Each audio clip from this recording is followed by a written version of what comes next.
Saudara-saudara yang terkasih, anak-anak sekalian, hari Minggu keempat masa Prapaskah biasa disebut sebagai Minggu Sukacita. Kita diajak bersukacita bersama Allah Bapa yang bersukacita atas anak-anaknya yang kembali pulang ke rumah Bapanya.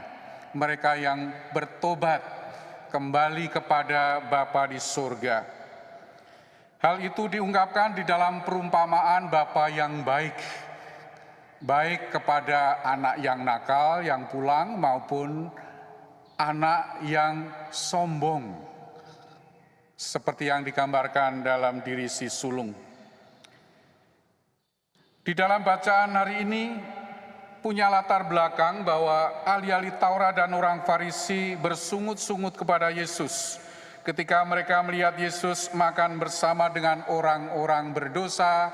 Ahli-ahli Taurat tidak suka Yesus makan bersama orang berdosa, pemungut cukai, dan orang buangan.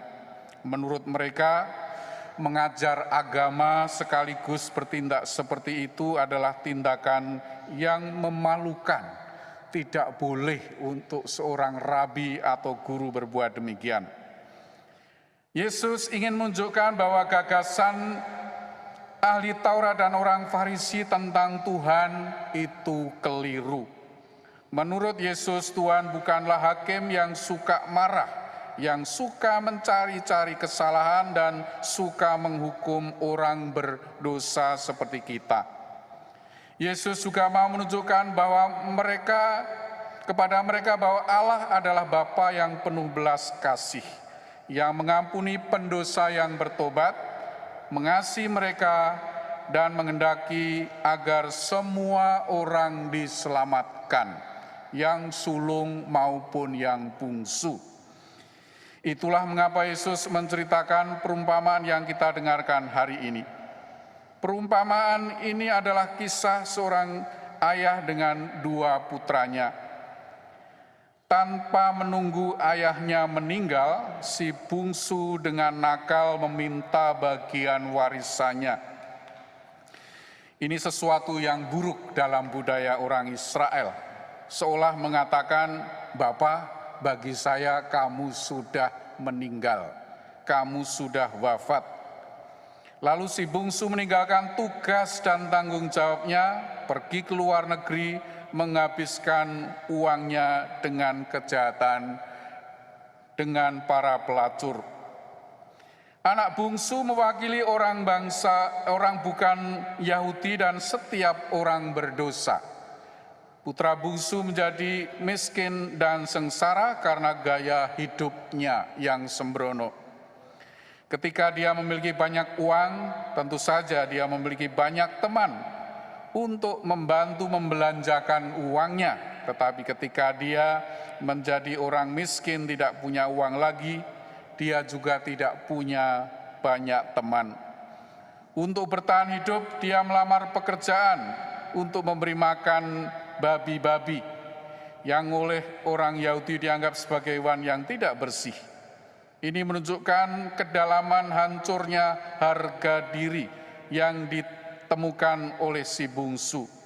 Dari kaya raya menjadi bukan siapa-siapa. Setelah sadar, dia ingat rumah yang indah yang dia tinggalkan dan memutuskan kembali kepada bapaknya, mohon belas kasihan. Ketika dia merasakan penyesalan mendalam, dia kembali kepada bapaknya, mohon pengampunan yang tulus.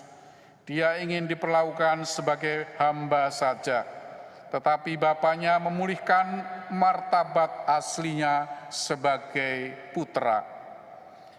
Dosa menodai status khusus kita sebagai anak-anak Allah dan membahayakan hak kita sebagai pewaris kerajaan surga. Dosa terjadi ketika kita tidak puas akan hubungan kita dengan Tuhan dan mencari kebahagiaan dalam hal-hal duniawi belaka. Dosa adalah keputusan sadar untuk meninggalkan kasih Allah dan menemukan berhala dalam hal-hal yang diciptakan seperti uang, kekuasaan, prestis, harta benda lainnya. Dosa memang menjanjikan kesenangan, kegembiraan, dan kepuasan, tetapi ada saatnya tiba kita merasakan kesedihan dan kekosongan dalam hidup kita. Maka kita lalu berdiri kembali pada Bapa Allah kita dan berkata, kami mohon ampun. Hanya dengan mohon ampun yang tulus, kita bisa merasakan kembali pelukan penuh kasih dari Bapa surgawi kita. Bapa dalam perumpamaan tadi adalah Tuhan sendiri. Kasih dan belas kasihan Bapa melimpah atas kedua putranya. Dia bisa saja menolak permintaan si bungsu, tetapi dengan berat hati memenuhi permintaan si bungsu. Dia mencintai putra bungsunya dan ingin membuatnya bahagia di rumahnya, tetapi dia tidak mau memaksakan cintanya. Bagi Bapa, cinta tulus itu harus merdeka, tidak dipaksakan. Sementara si bungsu menghambur-hamburkan semua uangnya dengan hidup nakal, dia selalu menunggu kepulangan si bungsu. Berjam-jam dia menunggu kepulangan putranya setiap hari di depan rumah. Dan saat melihat putranya, sang ayah berlari menemuinya. Ini sesuatu yang tidak biasa dilakukan oleh seorang ayah Yahudi. Ayah itu melepaskan martabatnya, tampak sebagai orang bodoh di depan umum.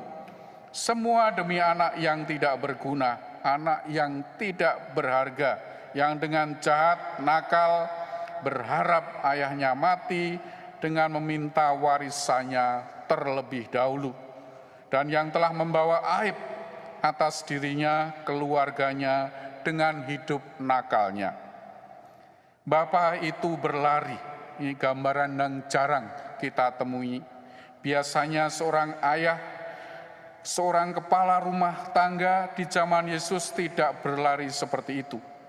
Seseorang yang sangat penting tidak lari, biasanya orang lainlah yang lari kepadanya untuk melakukan apa yang dia kendaki atau melaksanakan perintahnya. Bagi orang seperti itu, lari berarti membuang harga diri. Tuhan hanya ingin semua orang kembali ke rumah surgawinya, karena orang-orang saleh dan orang berdosa sama-sama anak-anaknya. Dia adalah Bapa yang sangat berbelas kasih, yang tidak mempermasalahkan betapa berdosanya kita.